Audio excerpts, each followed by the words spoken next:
Hi, this is Dr. Bob again, and this time I'm at Calaveras, Big Tree State Park in California, and I'm standing in front of the Empire State.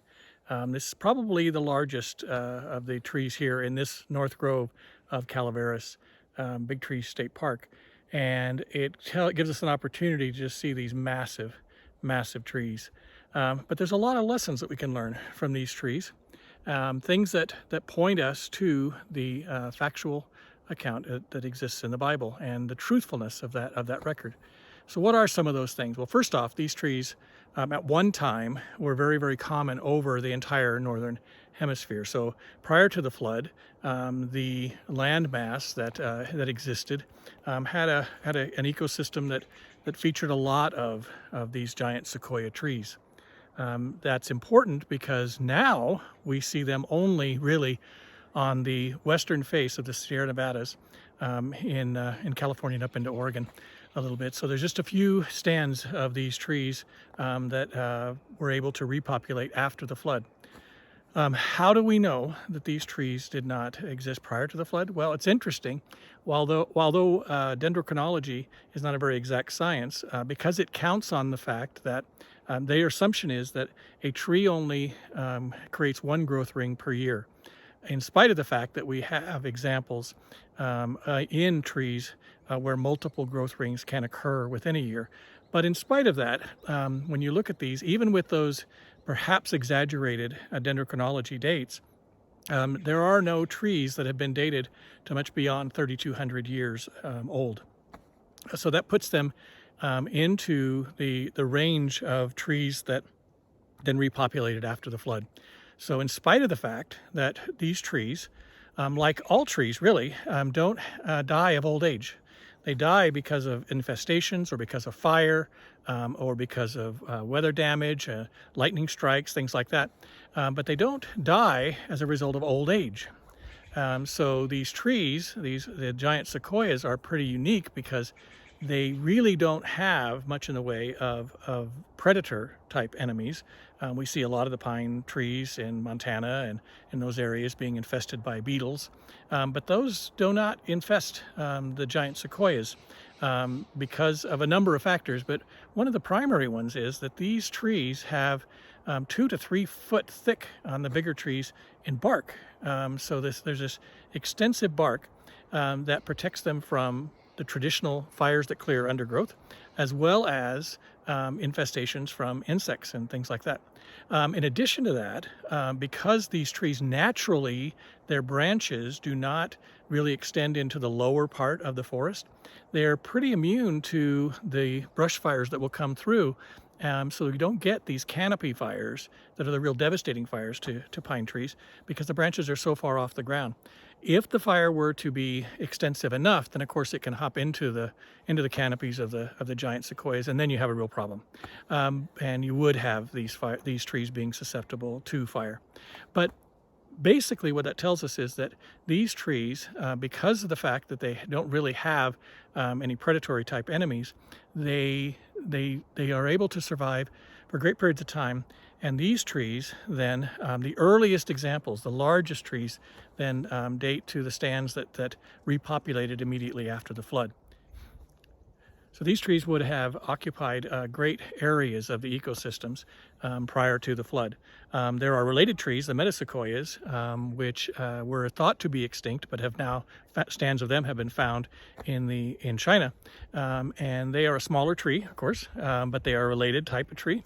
And they grow in a slightly different environment than the giant sequoias. So we have with the giant sequoias, one, the fact that they really require this specific type of ecosystem. And although that ecosystem does exist in other places in the world, it's only here on the western slopes of the Sierra Nevadas that these trees repopulated after the flood. So we have a great indicator of the time frame that the flood talks about. But there's another great indicator here. There are other types of trees that are found in this forest as well, and they all then, of course, produce pine cones. The giant sequoias are unique because these cones will be produced and they can remain in the tree for 20 years prior to being dropped.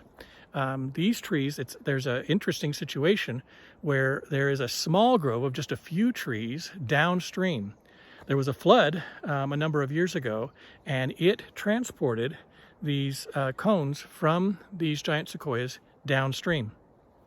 And what we see is, unlike many pine trees, where they wouldn't be as prone to being transported by water, that is a mechanism that is used by the giant sequoias to expand their range. And so it's easy enough for us to see that as the mountains rose up after the flood and the waters retreated, that there would have been then cones that could have been trapped in this rising Sierra Nevada mountain range and caused these trees to repopulate after the flood. There are other trees here, though, as I mentioned, and they do have pine cones that then are used. They are harvested by birds and squirrels and other animals, and they are transported then around, and that causes those forests to grow. So the sequoias have a unique method of propagation that really lends itself well to this kind of environment that we see now, that in post-flood you would just have these few stands of trees. Because they're not going to be transported by the typical birds or squirrels or things like that you would normally see. These cones do not open under normal situations. They'll drop, and you still see a number of pine cones that lay on the ground closed because they typically, it would be fire or something like that would cause them to open, or being transported in the water, and they become waterlogged then, and that then would cause the seed pods to germinate. Now, the other thing you see with the other types of cones that exist in this environment is we're here now, and it's into April, and those cones are already they've dropped, and most of them are closed, but we do see some from previous years that have opened. But it's interesting that those that we see in the fossil record, just like the leaves that we see where they're intact, the cones that we see in the fossil record tend to be in the closed position. So it tells us that this would have been early in the year, which is exactly what the biblical account says, so the first of Nisan.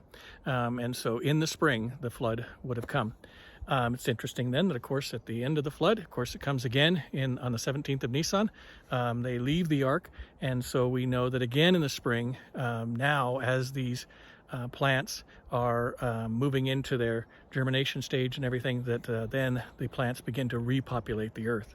So it's an amazing example with these giant sequoias of God's creation, but also of the factual evidence supporting the biblical record as a historic, accurate record. And so these are a great testimony to us that it's okay to believe, and that as we look in the world around us, we see God's hand in all these things, and we marvel at his creations. And as we say, he didn't have to make it beautiful, but he did. And so once again, Dr. Bob, Calaveras Big Trees State Park here in California, reminding you that it's okay to believe.